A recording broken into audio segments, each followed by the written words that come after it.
The headline says, housing bill would incentivize home selling in an effort to boost supply. But will it really though? So I'm going to dive into this bipartisan bill that's been proposed by two representatives. One, a Democrat from the Sunshine State of California.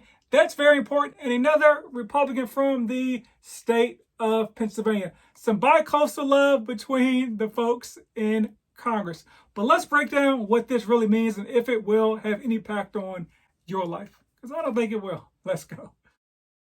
Welcome back to House Rich, the first time homebuyer show where we help millennials figure out how in the world do I buy my first home.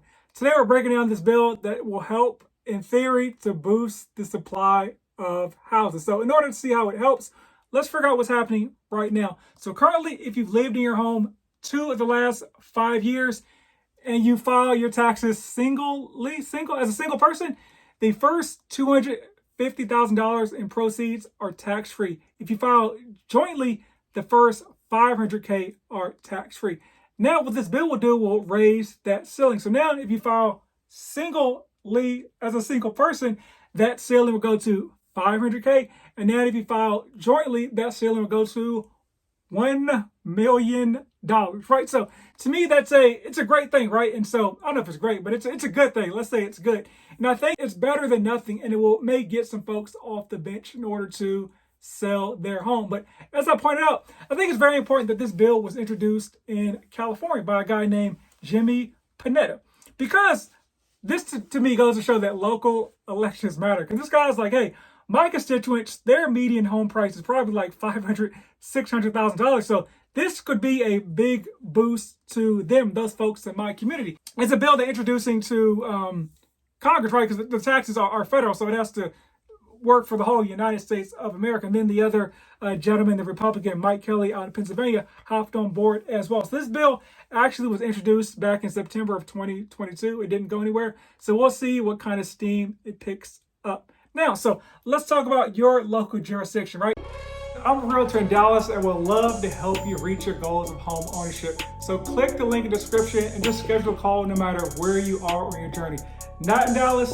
No worries, I can help connect you with a vetted realtor in your local jurisdiction as well. And feel free to share with friends, family, and foes. Everyone gets love. The median home price right now, as of the second quarter of 2023, the current year, is $440,300. So to me, as far as like folks that are sitting like in the middle of the country or in lower cost of living areas, like I'm not sure how much this will have an impact on you, right? Because think about it, you got a guy that's maybe his home is worth $400,000, right? And previously he could have sold it and got $250,000 tax free, but it's like, okay, well, there's an extra $150K I could get tax free. Would that really move the needle for that gentleman? I don't know if it would. I mean, I don't know if it would move the needle for me. Honestly, like sufficient or not sufficient, but educated, elite. What word am I looking for? Smart. I'll think of the word a little bit later, but sophisticated is what I was looking for. Sophisticated investors, they use something called a 1031 exchange anyways, meaning that you can sell any type of like property, an investment property, and you can roll the proceeds of those sales right into another property. So for example, if you have an investment property and it's somehow free and clear and it's worth $750,000 and you sell the home and get a $750,000 profit, you roll those $750,000 right into another property tax free. I don't think it'll move the needle that much, but I think it's an important step to put in place. Like they always say, how do you eat an elephant? One bite at a time. You're probably not going to finish eating the elephant, but you take one bite here, maybe somebody comes in and takes another bite. And that's how you kind of get to the crux of the issue. So in order to solve this housing crisis, which I don't think will be solved, but let's slow down the impact that high home prices are having on the average American. So big shout out to Representative Panetta and Representative Kelly for at least coming together to try to put a solution in place. So